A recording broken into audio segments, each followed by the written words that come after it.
Breaking news! Market of wearables is expanding day by day. Sales of smartwatches, bracelets and other wearable electronics are expected to grow 32% this year, with a further 28% projected to rise next year. Maybe it's really the time to buy yourself a smartwatch? Have you ever thought about it? Today I will show you a selection of the best smartwatches according to our channel. And yes, the selection is subjective and this is our opinion and it might differ from yours and it most likely will.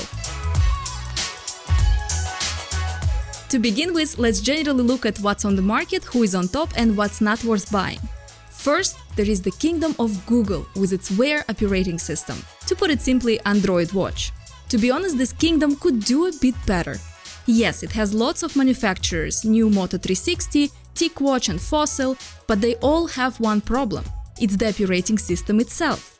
Wear OS is simply outdated. It doesn't develop. The last significant update was a couple of years ago. Although today we will have one very interesting Wear OS model and we will recommend it, overall it's not worth buying a watch on this operating system as of today. Secondly, there are a bunch of interesting and most importantly inexpensive smartwatches from China, such as for example Xiaomi and Amazfit. But most of the models of these companies are in fact not watches but smart bracelets in the form of watches, meaning without an application store and with fairly limited functionality. Third, there are many hybrid models on the market. Something like this one. It looks like the most ordinary watch with hands, but with some smart stuffing. They can, for example, count your steps or alert of incoming notifications. All such watches look about the same, and their skills are not very impressive. If you really want an ordinary classic watch with hands, then buy yourself a Swatch of some sorts. And fourth, there are smart sport watches for the pros from Garmin, Polar or Suunto. They're expensive models with limited, very specialized smart functions, but at the same time with excellent software and high-quality collection of sports indicators. We're not talking about such a watch today either, but if you're interested, wink in the comments and we will get back to it. Your wink is very important for us. And now finally our selection of the best smartwatches. Number 1, not by importance but simply by the list, Watch GT2 Pro from HUAWEI. This is a large watch with around 1.39-inch screen and a rather classic appearance. It costs 229 euros. Not cheap, but for this you get very cool finishing materials. We're talking sapphire crystal on the screen, titanium case, ceramic back, leather strap and also an additional silicone bracelet included. In addition, in the box you will also find a separate Type-C for USB-A cable and a magnetic charging tablet. But the main feature of HUAWEI watch is its autonomy. GT2 Pro lasts approximately 5 to 12 days on a single charge depending on how you use it. But you will have to pay for good autonomy with rather modest performance, which, let's be honest, is not the priority here. I mean, who spends hours playing on their watch anyway? Great autonomy with good performance? Pfft, take my money now. GT2 Pro can do almost everything you need, from a music player, yes, you can have music on your watch, to show heart rate, pulse oximeter, sleep monitoring, workouts, weather, barometer, making and receiving calls, and dropping your kids at school. Well, that last bit is not true, but it would be great though. There is always-on support and a handy smartphone app. You cannot install additional applications, or rather, let's say there are very few of them, but if you don't need them, then HUAWEI is an excellent choice. And if 229 euros is expensive, then HUAWEI has two very similar models, GT2 and Honor Magic Watch 2. Both of these models have very similar functionality, dimensions and even a similar design. But at the same time, GT2 costs $180 and Honor Magic Watch 2 $165. They are of course simpler, but you get the same autonomy and the same set of features. And perhaps for price-quality ratio, these watches can be called almost the best. The only significant disadvantage is that you cannot pay for purchases in the watch. Scandalous as it is, you will have to do it the old-fashioned way with your smartphone. Number 2 is Apple Watch on Android. Don't worry, I'm not having a stroke. It's not an Apple Watch, it's an Oppo watch. But it sounds very similar, right? It even looks similar, especially from a distance. But it's got a different control system.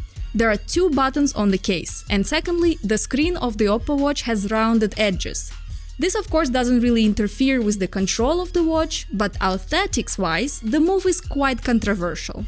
Like Apple Watch, this watch comes in 2 sizes, 41 and 46 mm. Here's a large 46mm watch, which is very large. I'm sorry, I just cannot find another word for it.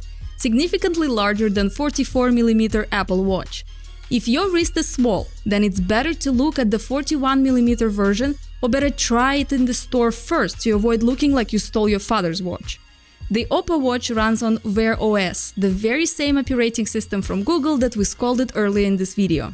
Oppo Watch has a standard set of features. You can make and receive calls, there is a speaker and a microphone, you can put music on the watch and listen to it through wireless headphones and control your music on the smartphone. There are also a bunch of different workouts, both from Oppo itself and from Google. There is GPS, NFC, there is a sensor for measuring the pulse, but what's not there, that is a fashionable these days pulse oximeter. Overall, this is a very functional watch. Besides, you can install additional apps from the Play Store on it and pay for purchases using Google Pay. The Oppo Watch has a unique twist. In normal mode, it works for about a day or 1.5–2 days. It all depends on how you use it. But if you turn on the power-saving mode, the watch turns into a smart bracelet. This mode cuts down on most of the features, but Oppo Watch will still show you the time, notifications, and even count your steps. In power-saving mode, it can work up to 3 weeks. You know, in case you are stuck in the desert in a van that won't start with no water and no help coming. I'm sorry, I guess it's obvious I'm rewatching Breaking Bad. On the downside, I have to mention not the most beautiful dials, and there are not so many of them, and straps with very own unique fastening system. You cannot buy this in the store around the corner, but we found a couple of Aliexpress bracelets, so we'll leave a link in the description just in case. The official cost of the Oppo Watch is €400 or £360 for the larger version. It is certainly expensive for a nice, but not the most sophisticated watch. As an option, you can wait for a sale or just find a discount in some store. Of course, our top list couldn't do without a Samsung watch. Here's their new Galaxy 3, a large classic Samsung watch with its signature rotating bezel. But such a sporty and brutal style is not for everyone. And actually, Samsung also has a more interesting watch. I'm talking about Galaxy Watch Active 2.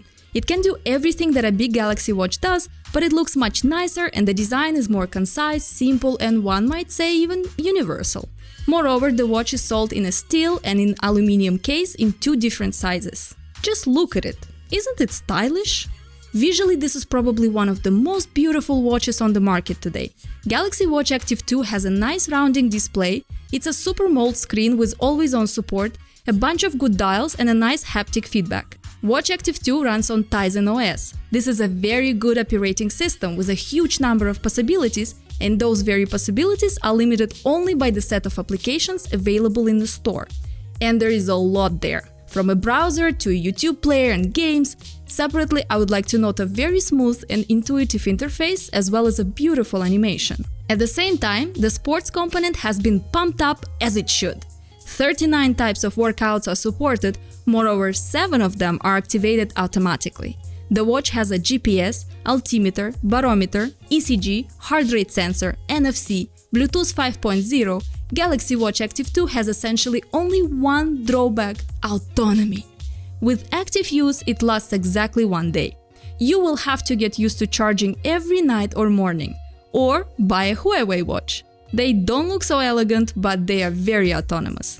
Galaxy Watch Active 2 costs from $180 for a small version of 40mm and from $200 for a larger version of 44mm.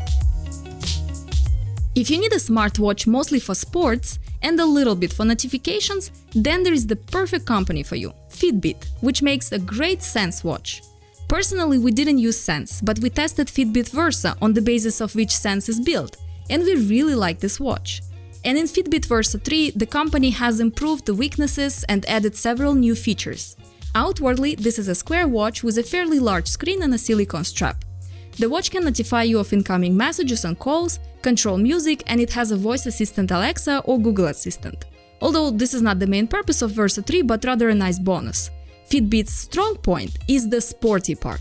And here, in addition to collecting information about a pulse oximeter and a heart rate sensor, there are also a bunch of built-in workouts and even ready-made programs with a trainer.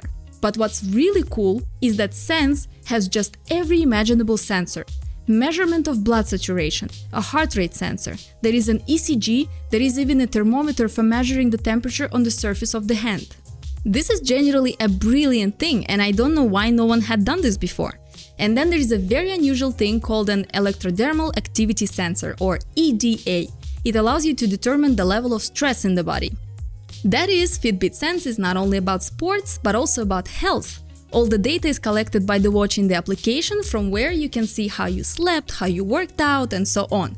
It sounds just like a dream for a hypochondriac like me. The watch works on a single charge for several days, which allows you not to charge every night. Fitbit Sense costs $330. But if you don't need a stress sensor and electrocardiogram, what's wrong with you? Then you can buy the Fitbit Versa 3 model, which otherwise gives exactly the same set of features. And this watch is just perfect for those who want to start pulling themselves from a couch and doing some sport. And finally, probably the best smartwatch you can buy yourself today is Apple Watch 6, but only if you have an iPhone. Perhaps along with the price and weak autonomy, this is the main disadvantage of Apple Watch. It only works with iOS devices. I'm sure that a huge number of Android smartphone owners would buy themselves an Apple Watch if they worked with their smartphones, but alas! Apple Watch 6 can do so many things, you might need to start writing things down. Firstly, there is an EKG. There is a pulse measurement, blood oxygen saturation, there is sleep tracking, it even tracks how you wash your hands. There is also 32 GB of internal memory, so you can run with music without your phone. Another thing that Apple has elevated to a cult is motivation or achievements for being active. You set yourself a goal, for example, to spend 1000 calories per day, and the watch shows you the circles of activity. For completed tasks, you get rewards daily, weekly, monthly, etc. Apple Watch 6 comes in 2 new colors, blue and red, and several new straps. For example, here is a braided silicone strap that is so comfortable that you can sleep with the watch on. Actually, accessories, precisely their quantity and quality, is what makes Apple Watch stand out from its competitors. If you have an iPhone and want a smartwatch, then Apple Watch is your guy. The question is which one to choose. If you have enough money, then take Apple Watch 6. The price starts from $399. And if you need something cheaper but you still want to take an Apple Watch, then go for Apple Watch SE, which starts at $279. And if you don't want to spend money at all, I mean a little bit, and still want a watch, then Apple Watch 3, which sells at $199, is your choice. Although I wouldn't recommend buying it today, at least not the new one, and definitely it's not worth it, better take a closer look at the 4th or 5th model. And finally, a small observation. The most popular smartwatch in the world is Apple Watch. In 2019, Apple took 35% of all smartwatch shipments to the market. More precisely, Apple has sold nearly 44 million watches. For comparison, Xiaomi ranks second with a share of 11% and 13 million watches sold. So if you hear some skeptics saying that Apple charges way too much for its products, and analysts predict a quick death of the company and no one has been buying Apple for a long time, you share these little stats with them. Hope you liked the video, hit the like and subscribe, and let us know in the comments which smartwatch you went for. It's One More Tech. Thanks for watching.